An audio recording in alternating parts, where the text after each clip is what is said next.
begin. Senator Grassley. Great. Thank you. Welcome to the committee, Secretary Vilsack. It's great to see you again. And I want to thank you for your visits to Minnesota. I understand you were at the Crookston campus to give a commencement speech recently, and we also appreciated you visiting us last August to talk about the drought we were experiencing and also the visit to the rural hospital that you and I made together. So appreciate that. So you know Minnesota well, and you understand, I know that Minnesota is blessed because we have such a diverse agricultural economy, and in really all ways. And particularly, we have Hmong, Native, Latino, Somali, Indigenous, and Black farmers that all play a really important role in Minnesota's agricultural sector. And during your confirmation hearing, I asked you what you thought the USDA could do, both internally and externally, to break down some of the barriers facing farmers of color and business owners of color. I've asked this question of pretty much every nominee who's come before this committee. And the need, of course, is to address some of the systemic and historic challenges that the department has faced. And I know that you understand this.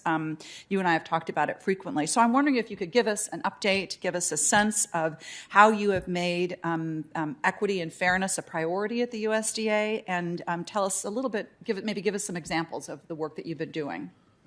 Yeah, thank you, Senator. Internally, we've asked each of our mission areas to essentially establish a review of their programs with the use of an equity lens in everything that they do, and to put together a strategic plan to incorporate equity in all decision-making.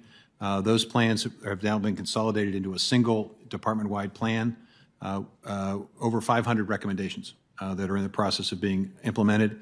Each missionary is going to have a chief diversity officer that will also be responsible for overseeing that operation and reporting to us results.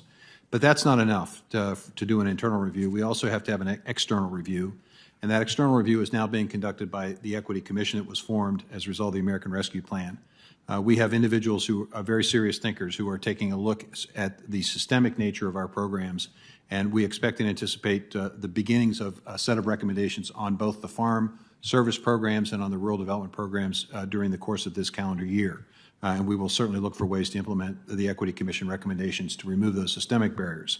The third thing I would say is the reality is that many of those underserved populations simply either do not know about the USDA programs or unable to access the very detailed information that's necessary to apply for some of these programs, or frankly don't trust the USDA. And so in an effort to try to build a bridge and to build a better understanding and a connection to our programs and those folks who need our programs the most, we are in the process of using American Rescue Plan resources to essentially provide grants to organizations that have a trusting relationship with historically underserved producers, and creating an opportunity for those entities to help those individuals apply for and receive the benefits of programs. And we're excited about that opportunity. NRCS has also expanded on this by establishing another $50 million initiative. 108 organizations are now contracting with, including the Hmong population in Minnesota, in an effort to try to make sure that we're getting the technical information and assistance out there to everyone who needs the programs. That's a representative sampling. I could go on for a long time on this, but I don't want to use up all your time. Well, I appreciate you putting into practice your pledge to make this a priority, and I'm glad to hear about the kind of what sounds to me like the sort of a navigator a strategy for connecting underserved communities to USDA programs, including, I hope, language translation services, which can be really helpful for a lot of Hmong farmers and other farmers. It sounds like we're working on that, so I very much appreciate that. Just in the short time I have left, there are many of us on this committee who have worked a lot on issues of market concentration. I suspect that my colleague, Senator Grassley, might bring this up next. I'm very happy to be supporting and working with Senator Grassley and Senator Fisher on the work that they're doing around market concentration and bringing more transparency there. The huge issue in Minnesota where farmers, especially beef producers, are making pennies on the dollar while the big processors are making a lot of money and everybody's paying more at the grocery store shelves. So my question is, could you just quickly address the opportunity for the USDA to do better and more research on the impacts of market concentration? The University of Minnesota's Food Protection and Defense Institute is doing some great work to understand better how the lack of competition in the packing sector is directly impacting producers. And I wonder if you could just talk briefly about what more the USDA could be doing there on research.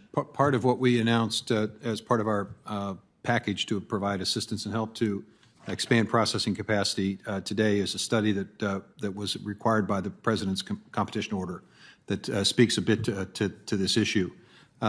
Secondly, our Office of Chief Economist's office is obviously engaged and involved in taking a look at the market and how concentration can potentially impact positively or negatively capacity and income. The fact that we had 263 applications for our $150 million, that almost $900 million in requests, $5 billion in projects, suggests that there is a real demand and need. And so I'm excited about the opportunity for us to use the resources that are available under the American Rescue Plan to begin creating more capacity and therefore more competition, which we think ultimately will lead to better prices. Obviously, the legislation that you all are working on, we look forward to, when and if it's passed, to be able to implement it in the way that you envision. Thank you so much. Thank you, Madam Chair.